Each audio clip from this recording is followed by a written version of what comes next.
ምህረቱ እያስደነቀኝ ለጌታዬ መዝሙር ባመጣ ያነቃቃኝ አምላኬ መንፈስ ሊዳስሰኝ በኔ ላይ መጣ።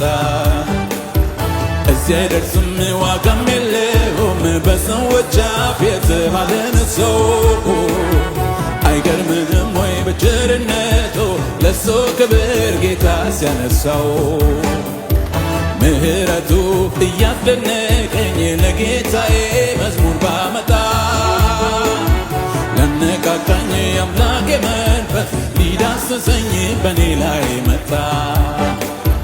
እዚያ አይደርስም ዋጋም የለውም በሰዎች አፍ የተባለን ሰው አይገርምም ወይ በቸርነቱ ለሰው ክብር ጌታ ሲያነሳው አይገርምም ወይ አይገርምም